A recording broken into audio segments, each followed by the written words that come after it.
Tuhan bersamamu. Inilah Injil suci menurut Santo Matius.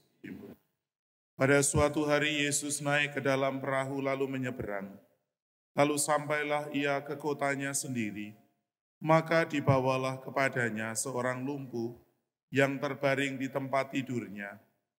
Ketika Yesus melihat iman mereka, berkatalah ia kepada si lumpuh, "Percayalah anakku, dosamu sudah diampuni." Maka berkatalah beberapa ahli Taurat dalam hatinya, "Ia menghujat Allah."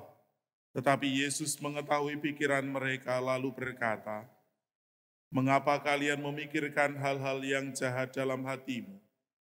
Manakah yang lebih mudah, mengatakan dosamu sudah diampuni, atau mengatakan bangunlah dan berjalanlah? Tetapi supaya kalian tahu bahwa di dunia ini Anak Manusia berkuasa mengampuni dosa." Lalu berkatalah ia kepada si lumpuh, "Bangunlah, angkatlah tempat tidurmu, dan pulanglah ke rumahmu." Dan orang itu pun bangun lalu pulang. Maka orang banyak yang melihat hal itu takut, lalu memuliakan Allah, karena ia telah memberikan kuasa demikian besar kepada manusia. Demikianlah sabda Tuhan.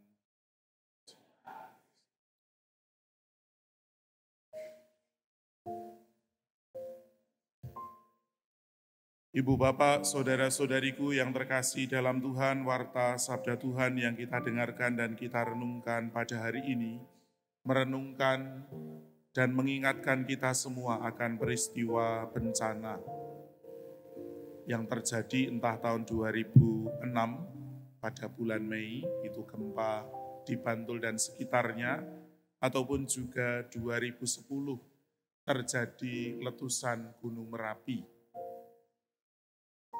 Ada usaha dari beberapa orang untuk mengusung orang yang lumpuh. Ketika ia masih terbaring di tempat tidurnya, diotong-otong gitu ya.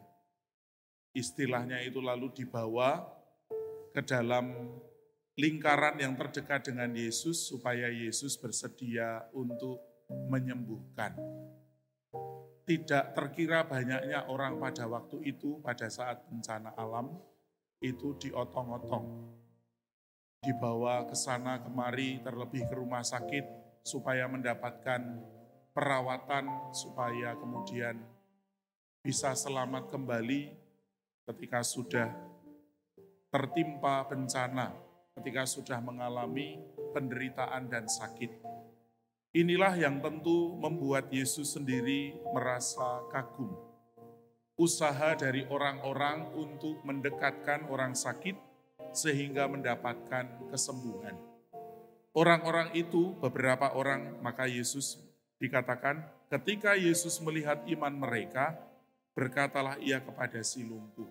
Tentu si lumpuhnya tidak bisa apa-apa. Dan orang-orang yang menggotongnya, itulah yang tentu juga mempunyai keyakinan dan iman bahwa ketika membawa si lumpuh kepada Yesus, maka Yesus akan memberikan kesembuhan. Bukan hanya iman si lumpuh, tetapi juga orang-orang yang ada di sekitarnya. Inilah kebaikan hati yang tentu perlu kita perjuangkan. Menghadapi dan menemukan banyak orang yang menderita, banyak orang yang pada waktu itu sengsara karena bencana. Hati kita tentu tergerak untuk memberikan seturut kemampuan kita yang maksimal, usaha untuk merawat supaya orang itu, entah anggota keluarga atau siapapun, lalu menjadi baik kembali. Manusia berusaha, tetapi pada akhirnya memang Tuhan yang menentukan. Tuhan yang memberkati dan menyembuhkan. Maka dalam ungkapan ini, kita diajak untuk mengusahakan yang terbaik, terutama untuk membantu orang lain. Tetapi menyerahkan keputusan dan penyembuhan akhir kepada Tuhan.